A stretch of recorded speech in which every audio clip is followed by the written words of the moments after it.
Bana, leo kulikuwa na mechi ya ligi kuu ya Tanzania bara kwa maana ya NBC Premier League ambayo ilikuwa inachezwa kwenye uwanja wa KMC jijini Dar es Salaam, ambapo mechi hiyo ilikuwa inawakutanisha baina ya Yanga ambaye alikuwa mwenyeji wa Mashujaa ambao wanatoka huko Kigoma. Sasa mechi hiyo imeisha kwa Yanga kushinda goli 6-0, huku nyota wapya wa kikosi hicho kwa maana ya Laurindo Aurelio maarufu kama Dep akitupia bao moja kati ya katika mchezo wa ligi kuu Tanzania bara ambao umepigwa siku ya hii leo tarehe 19 mwezi huu wa kwanza 2025 kwenye dimba la KMC kama nilivyokuambia hapa jijini Dar es Salaam. Sasa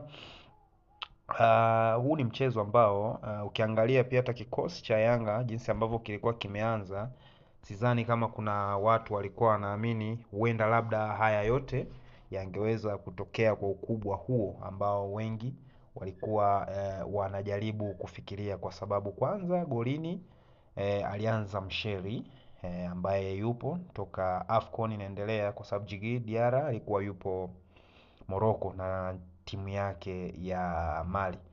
Nambari 2 alianza Kibwana Shomari, lakini 3 kulikuwa na Boka, wakati mabeki wa katikati alikuwepo Mwamnyeto, lakini pia na Dickson Jobu au The Shark, wakati katikati ya uwanja nambari 6 alisimama Damaro mwana ya Muhammad Damaro, lakini nambari 7 kulikuwa na Max Nzingeli, wakati nambari 8 palikuwa na Abuya, nambari 9 palikuwa na Dube, wakati 10 leo alicheza Pacome Zuzwa, 11 alicheza Alan Okello. Kwa ukiangalia katika kikosi kizima hiki hapa jinsi ambavyo kimekaa, utaona wachezaji wapya ambao wamesajiliwa kwenye dirisha hili dogo ni wachezaji wawili tu ndio ambao wameingia kwenye kikosi, kwa maana ya Alan Okello na Mohamed Damalo Kamara ndio ambao walianza, lakini benchi kulikuwa na Masaranga lakini nambari mwingine alikuwepo ni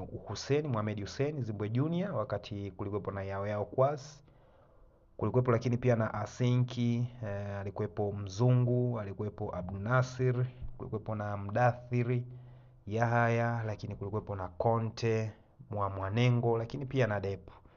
Sasa ukiangalia hiki kikosi, ukiangalia jinsi kilivyokaa, huwezi kuona kwamba kinaweza kuleta maajabu sana, kwa sababu wengi wameizoea Yanga ile ambao wanajua muda wote ni mbio na muda wote ni kukimbizana. Sasa kikosi kilichoanza wengi waliona kama kinaweza kikawa labda kuna mapungufu kadhaa, kwa sababu hawajaona wachezaji ambao wamewazoea kuwaona siku nyingi au siku zote kuwaona.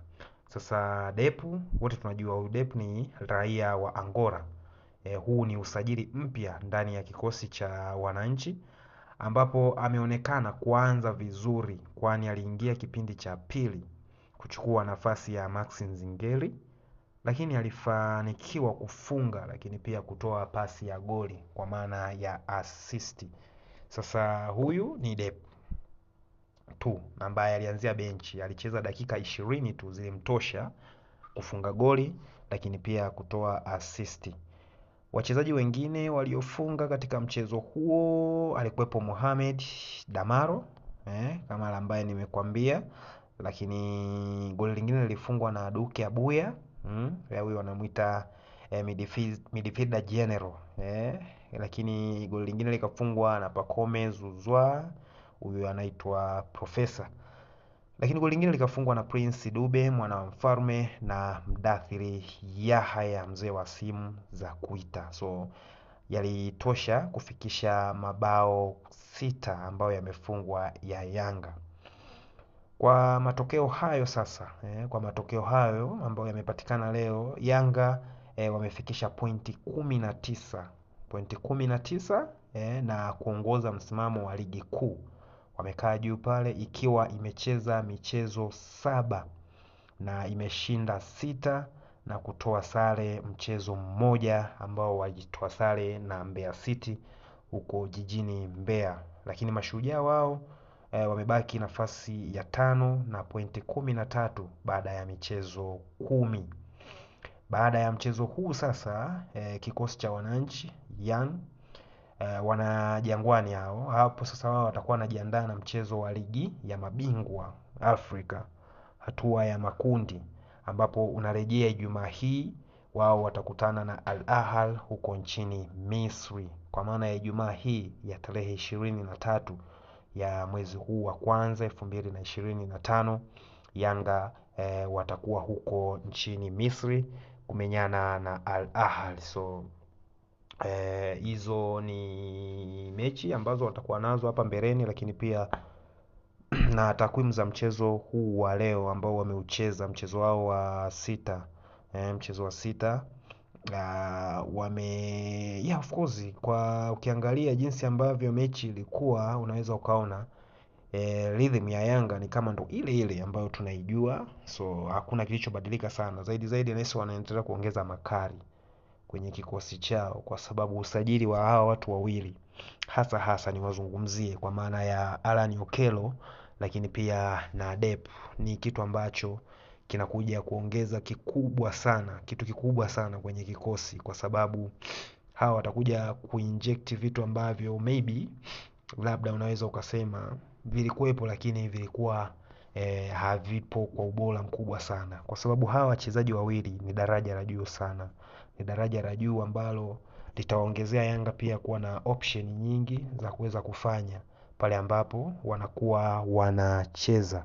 So unapokuwa na Alan Okello, Frank ya kushoto maybe, lakini pia Frank nyingine unakuwa na Max kama ambavyo alikuwa amecheza leo, lakini muda mwingine anachezaga Pacome. Sasa inaonekana sasa hivi option ni kwamba Pacome atakuwa akianza Okello na Max, maana Pacome atakuwa anaanzia nambari 10, lakini pia unaona effect zake ambavyo zinaonekana akianzia hata katikati. Hapa namzungumzia Pacome, lakini akitoka kwa mfano kama alivyotoka Max na kuingia Dep, manake hiyo ikaenda kuchange formation moja kwa moja, manake Dep alirudi nambari yake namba 9, lakini nambari 10 alibaki yule Pacome, wakati Frank ya kulia ilibidi aende Prince Mpumelelo Dube ambaye naye anakuaga mzuri sana akitokea pembeni, kitu ambacho kilipelekea Yanga kuwa na kasi kubwa sana, lakini pia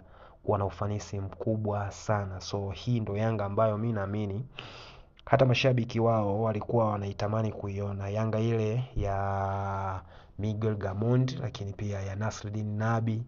So hii ambayo sasa hivi inaonekana inaweza ikawa ni hatari zaidi kwa wachezaji hao ambao wameshaingia na wameonyesha kitu. So tusubirie tuone mechi inayokuja. Je, ni tunaweza tukasema ni maybe unaweza ukasema ni green hazard au green right kwa Al Ahly ambao wanaenda kukutana nao tarehe 23 kwenye michuano ya CAF Champion League.